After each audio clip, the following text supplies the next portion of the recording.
नमस्कार दोस्तों, आप सभी का स्वागत है एक बार फिर से आपके अपने YouTube चैनल सचिन टीच पर। तो इस वीडियो में हम लेकर आ चुके हैं दोस्तों आपके लिए कक्षा 11वीं विषय हिंदी के विषय का अर्धवार्षिक परीक्षा के लिए पेपर। ये दोस्तों काफ़ी ज़्यादा इंपॉर्टेंट क्वेश्चन पेपर होने वाला है, इसे लास्ट तक देखना है आपको। एक एक क्वेश्चन जो आपको बताया जाएगा बहुत ही ज़्यादा इंपॉर्टेंट होगा, तो इस वीडियो को लास्ट तक देखिएगा। और अगर आपने इसी प्रकार कक्षा 11वीं की अर्धवार्षिक परीक्षा से संबंधित संपूर्ण पेपर पाना चाहते हैं तो आप हमारे चैनल सचिन टीच को सब्सक्राइब करना बिल्कुल ना भूलें। तो चलिए शुरू करते हैं। तो दोस्तों सबसे पहले यहाँ आपको देखने को मिल जाता है सही विकल्प। तो पहला क्वेश्चन जो है मीरा की भाषा मूलतः थी। फिर आता है दोस्तों पंडित आलिफ धान ने मुंशी बंशीधर को पद पर नियुक्त किया। फिर आता है दोस्तों कुई की खुदाई की जाती है, तो कहाँ की जाती है आपको बताना है। फिर आता है ऑल इंडिया रेडियो की स्थापना कहाँ हुई थी। इसके बाद आता है इनमें से महाकाव्य कौन सा है। फिर आगे चलते हैं दोस्तों आपके रिक्तिस्तान की तरफ। खालिस्तान की प्रकृति को सुकुमार कवि कहा जाता है। फिर आता है दूसरा बचपन से खालिस्तान कुशार्क बुद्धि का था। फिर आता है लता जी ने की लोकप्रियता का मुख्य मर्म उनका खालिस्तान है। फिर आता है आपका अगला क्वेश्चन रस के खालिस्तान अंग बताइए। फिर आता है दोस्तों आपका पांचवा खालिस्तान मध्यवर्ता का शुद्ध शब्द खालिस्तान है। फिर आगे चलते हैं दोस्तों आपके अगले प्रश्न की तरफ जो कि सत्य सत्य है और सही जोड़ी है। तो दोस्तों इनको कुछ देखने की जरूरत नहीं है। फिर चलते हैं एक शब्द की तरफ। पहला है आदिवासी में क्या पीने की बुरी लत पड़ती है। फिर आता है भारत माता पाठ के लेखक का नाम। जो कम बोलता है उसे क्या कहते हैं। चौथा है मोहन को गर्म गैस का दूध पिलाइए, वाक्य शुद्ध कीजिए। फिर आता है पांचवा पतन पाप पाखंड जले पंक्ति में कौन सा अलंकार है। फिर आते हैं दोस्तों आपके महत्वपूर्ण प्रश्न की तरफ। कबीर ने आपको दीवाना क्यों कहा है। लोग मीरा को बाबरी क्यों कहते हैं। दोस्तों काफ़ी ज़्यादा इंपॉर्टेंट क्वेश्चन है, इसे आपको याद ही कर लेना है।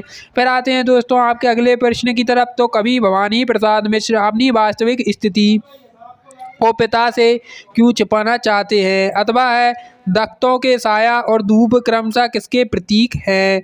फिर आते हैं दोस्तों आपके अगले क्वेश्चन की तरफ जो कि है लाहौल से स्पीति में आवागमन की क्या कठिनाई है। फिर आते हैं दोस्तों आपके 9वें क्वेश्चन की तरफ। नेहरू जी भारत के सभी किसानों से कौन सा प्रश्न बार बार कर 8 400 400 400। जी हाँ, याद कर लीजिए व्हाट्सअप नंबर, क्योंकि अब आपके मैथ या फिजिक्स केमिस्ट्री बायोलॉजी का सवाल हो, कोई भी डाउट या प्रश्न हो, उसका वीडियो सॉल्यूशन मिलेगा सीधे आपके व्हाट्सएप पर।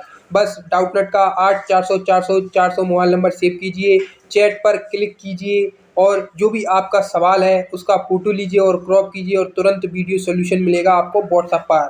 क्लास 6 से 12 आईआईटी जेईई नीट सीबीएसई सभी स्टेट के बच्चों के लिए। देर किस बात की, तुरंत जाइए और अपने सवाल को 8 400 400 400 पर व्हाट्सएप कीजिए और अपने सभी डाउट्स को आउट कीजिए, लिंक डिस्क्रिप्शन में है। करते थे। अथवा में दिया है किसे देव दुर्लभ श्याम कहा गया है। फिर आता है दोस्तों आपका 10वां नादम में उच्चार का क्या अर्थ है। अथवा में दिया हुआ है प्राचीन चित्रकला के प्रमाण कहाँ मिलते हैं। फिर आपका 11वां क्वेश्चन है बेजारो कुई की खुदाई के समय अपने सिर पर तोप क्यों धारण करते हैं। अथवा में है आपका अगला मोस्ट इम्पॉर्टेंट क्वेश्चन भारत के विभिन्न राज्यों के लोक नृत्यों में क्या समानताएं हैं। फिर आते हैं दोस्तों 12वें क्वेश्चन की तरफ। मौखिक संचार का क्या अर्थ है। अथवा में दिया है डायरी लेखन। तो दोस्तों डायरी लेखन वाला क्वेश्चन आपको याद कर लेना है। फिर यहाँ आपको 13वां क्वेश्चन दिया हुआ है पत्रकारिता क्या है। अथवा में दिया है शब्दकोश क्या है। फिर आगे चलते हैं दोस्तों आपके अगले प्रश्न की तरफ जो कि है आपका मुक्तक काव्य किसे कहते हैं। इसके अथवा में दिया है विरोधाभास अलंकार किसे कहते हैं।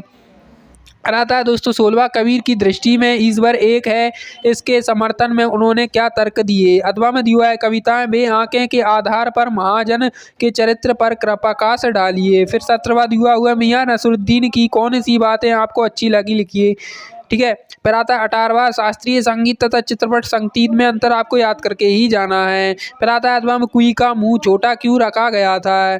फिर आता है मुहावरा और लोकोक्ति में अंतर लिखिए। फिर आते हैं दोस्तों आपके महाकाव्य की 3 विशेषताएं आपको बतानी है, कुंडलियां छंद को उदाहरण देकर समझाना है। ठीक है दोस्तों, तो ये आपके बहुत ही ज़्यादा इंपॉर्टेंट क्वेश्चन है। फिर आगे चलते हैं दोस्तों आपके जो कि है पत्र लेखन यानी लेखक परिचय। सुमित्रानंद पंत वाला आपको याद करना है और मुंशी प्रेमचंद वाला आपको याद कर लेना है।